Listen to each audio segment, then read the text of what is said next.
Welcome to another deep dive.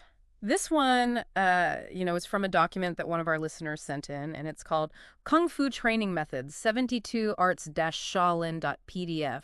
And right away, one of the things that really struck me about this is the mention of all kinds of different fighting techniques, but then also weapons. So it seems like a very comprehensive system. Yeah, no kidding. I mean, that's one of the first things that jumped out at me too when I saw this was just the variety of the techniques, and it seems to point to a really, um, well-developed tradition of martial arts. And the goal with this deep dive, I think, is to really understand, both the core principles, and then also try and pull out some of the most interesting examples of these training methods to get a sense of like, what was it like to actually be training in this system? And Hmm. one of the things to keep in mind, too, is the historical context, because it seems like this document is from before the Xinhai Revolution of 1911, Right. based on the author's name, Right. which is given as Jin Jing Zhong. Okay. And we also actually see the names of the compilers of this manual in one of the images, and it's given as Jin Xiaotian, Jin Jing Zhong, and Xinzhuang Fei.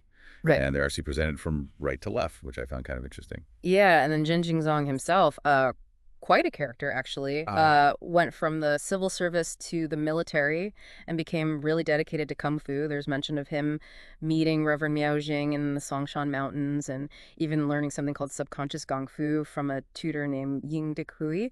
And then he served in the Northeastern Army and wrote manuals on combat techniques and also a book about famous wushu masters. And we even have a picture of him in his military uniform. So it really brings to life, like, okay, this isn't just some, theory. This is coming from a guy who seems to have had a lot of practical experience. Exactly. Yeah, this isn't just sort of a bunch of exercises on paper. This is like a lifetime of somebody's dedication to this tradition.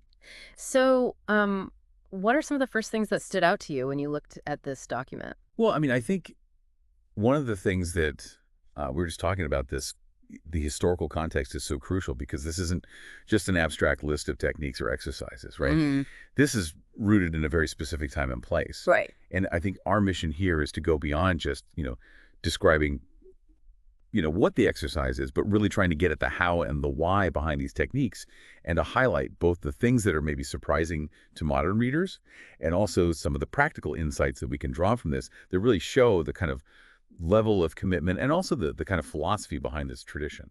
So I noticed right away that the document starts by, kind of breaking down the 72 Shaolin arts. So, like, what are the initial categories that it uses? Yeah, so in the section titled Training Methods of 72 Arts, the first thing it does is it divides them into hard and soft, and also internal and external.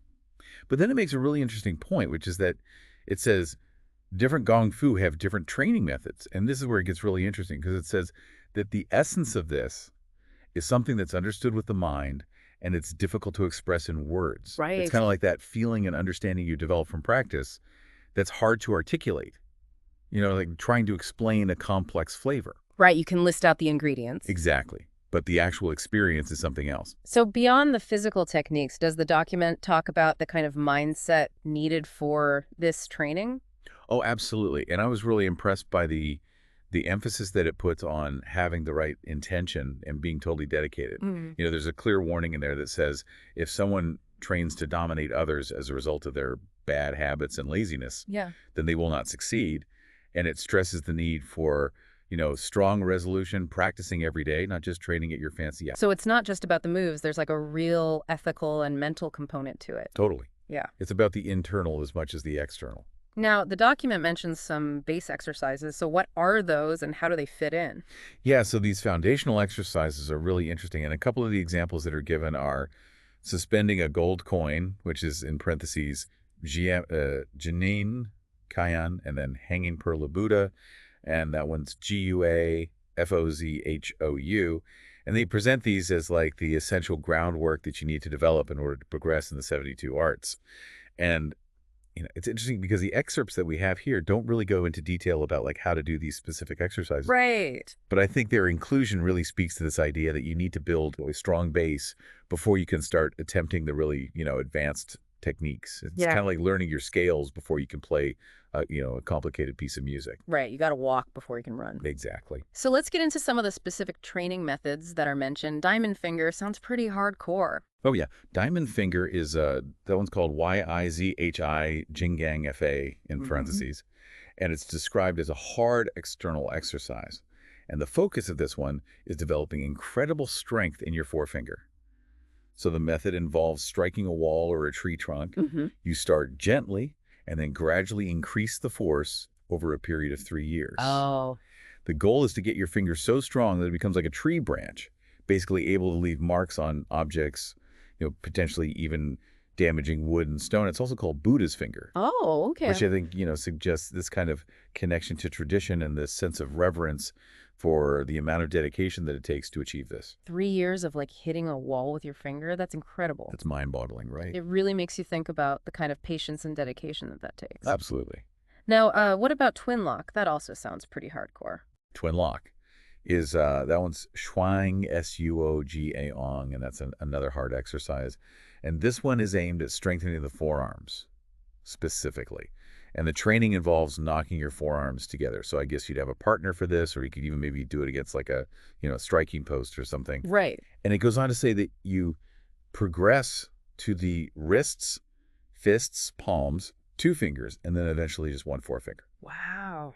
And it even says, it'll hurt at first, but eventually the sound changes to a hollow thump when you strike. And it goes on to say that the training then progresses to striking the feet and shins. Oh my It God. gets really intense, right? And what's fascinating about this one is that it's specifically mentioned as being for self-defense against armed attackers. Oh, okay. So, it implies that you could use this to block weapons or maybe even disarm somebody. So it's not just about, brute strength. There's a real practical application to this. So these hard techniques seem to be about developing incredible like physical toughness in very specific areas of the body. Yeah, it's like pinpoint, conditioning. Yeah. And with like a clear, use in mind. Exactly. And you see this recurring idea of like gradual adaptation of the body to stress. Yeah. So it's not about just suddenly making your arms really tough. It's about this, progressive process of making them more and more resilient over time.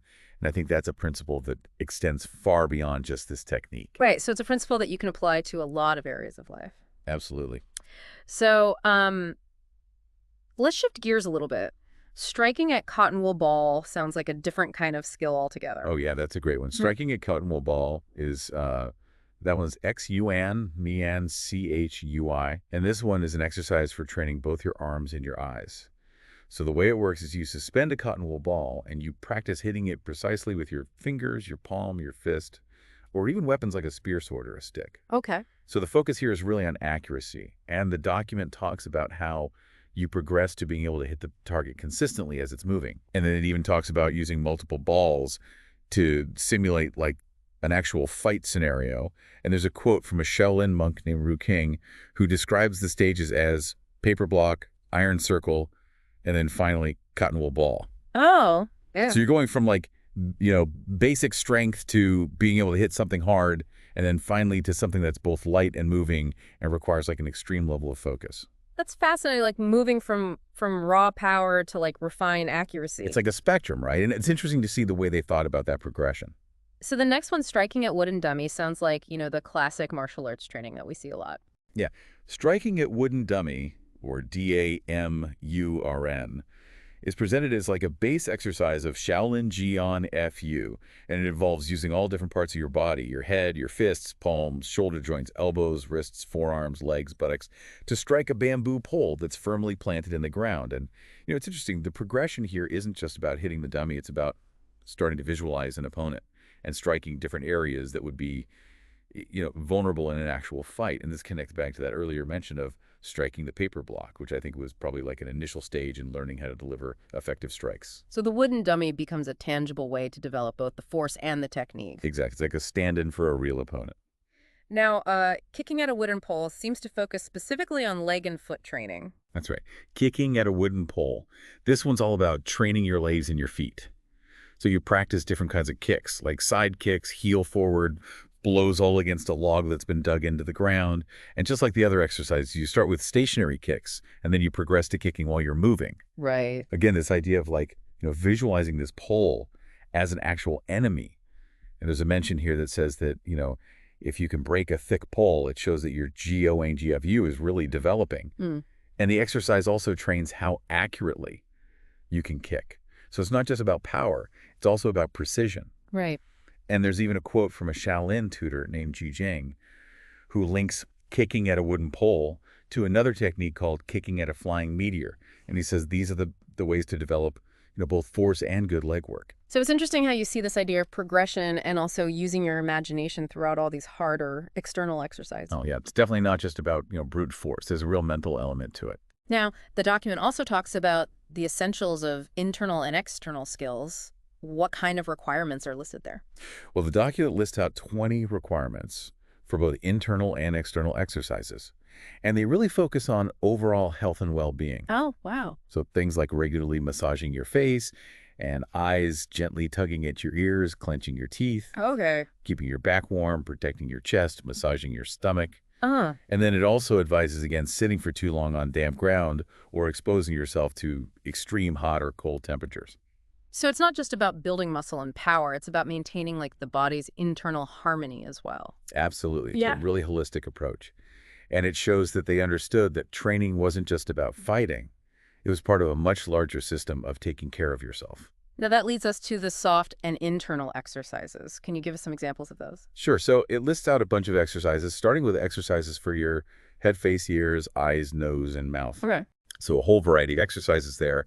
And those involve, different actions like rubbing, pressing, pulling, rotating these areas. The goal of these is to improve your circulation, get rid of harmful qi, and just generally stay healthy. And then for the body itself, or Shou and Gong, there's a specific seated posture described that's meant to prevent the quote-unquote bleeding of J and QI. Okay, so these sound a lot more like preventative health measures than, direct combat training. Yeah, that's a key distinction. And the document then goes on to make the point that the most important foundation for all four parts of training, so your limbs, your body, is softness.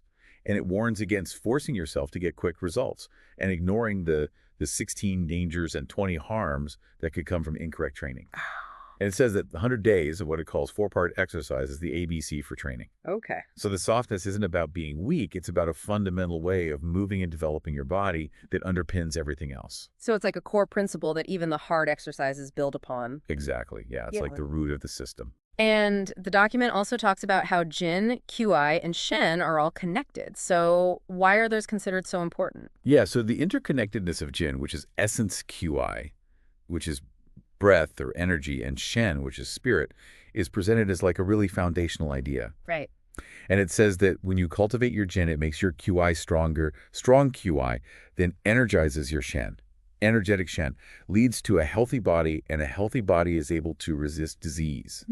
So it's a really holistic view of health and training where your physical body, your energy, and your spirit are all deeply linked and they all influence each other. So it's a very integrated view of the human being. Absolutely. Now, the document also touches on the importance of preserving QI and replenishing XUE, which is blood. Right. So why is this so important in this system? Well, it says that cultivating QI and XUE is both crucial and difficult. And it points out how easily they can be harmed. And it stresses the need to be really careful in looking after them. And then it makes this interesting point that practicing combat techniques in Gong Fu is actually the way to preserve QI and replenish XUE. Really? And it says that because QI in motion circulates the blood. And it mentions that it's important to rest during what's called the ZIWU hour, which is around noon and midnight, for the balance of Qi and XUE. And there's even a brief mention of the three heaters from traditional Chinese medicine. Okay. So it's connecting to these broader ideas about how the body works. And it's interesting how the training itself is seen as a way to cultivate and balance these vital energies within you. So the training is not just about these external techniques, it's also about nurturing and balancing these internal energies as well. Exactly. It's a two-way street, right? You're working on both simultaneously. And I noticed the document also talks about how age might affect training. Yeah, it actually points out that there are different training methods for young people, middle-aged individuals, and the elderly. And for older people, the focus should be on gentler exercises and preserving their spirit. So recognizing that, the body's abilities change as we age. And it's really cool to see that they took this into account because it shows that, these practices aren't just for like the young and the strong. They could be adapted and beneficial throughout your entire life. Yeah, there's also a section that talks about the difficult and the easy. So what's the point that it's trying to make there? Yeah, so it makes this interesting point that some people might think that mastering the 72 arts is incredibly difficult. But it goes on to say that some of both the external hard Gong Fu, so things like small pebbles, twin lock hits at a wooden pole, and also some of the internal soft Gong Fu, like soft bones and breathing in yin, are actually quite straightforward, Mm, and that they don't require any special equipment, and you can practice them anywhere. right. And it gives the example of a Ming Dynasty monk named Yuan Cheng who practiced his palm blows against a wall Okay. to illustrate this idea that, you can use your everyday surroundings Hmm. to train. Right. So it suggests that mastery doesn't always require these elaborate setups or fancy tools. Sometimes it's about consistent practice of these really simple fundamental techniques. That's actually kind of encouraging, because it suggests that the path to improvement might be more accessible than we sometimes imagine. Yeah, and I think there's a lot of truth to that. And then the text also talks about the importance of staying calm in the face of conflict. So why is that such a big deal? Yeah, so this is where I think you really see that connection between the physical and the mental, because it says that keeping your mind at peace and concentrating your breath when you're facing an enemy is absolutely crucial. Right. And it explains that worry and anger weaken your spirit, and they scatter your chi, which makes it harder to defend yourself effectively. And it even says that your 6 souls are thrown into a rage to describe this kind of emotional instability. Wow. And it highlights that losing your cool against a strong enemy is incredibly dangerous. Right. So it's about maintaining mental focus and emotional control in these really high-pressure situations, So it's almost like the mental strength and emotional control are just as important as the physical skill. if not more so. Yeah, Hmm. I think that's a lesson that extends to, a lot of areas of life, not just martial arts. And then finally, the document touches on the role of meditation and emotional control in achieving mastery. Yeah, so deep meditation is described as being necessary to break free from being controlled by your emotions and your desires, Okay. and to root out all of these pernicious habits. It's actually violent wrath, and it says this is essential not only for becoming skilled in the 72 arts, but also for improving your overall health. Hmm. And this kind of brings us back to that idea that, the physical, the mental, the emotional are all interconnected in this tradition. Right. It's about cultivating inner peace and discipline just as much as it is about external strength. I mean, this deep dive has really been, like a concentrated look at the foundational ideas and the incredible range of training methods within Shaolin Kung Fu 72 Arts. And it's all thanks to this fascinating document that you shared. Absolutely. And what really strikes me is that you have this surprising combination of intense physical training with a real strong focus on mental discipline and even ethical behavior, and then also these deeper philosophical ideas about energy and spirit. Right. It's much more than just a set of fighting techniques. It really is like a whole way of cultivating yourself. It really is. And it leaves us with this final thought, for you, our listener, considering how detailed and sometimes how demanding the training described in this document is.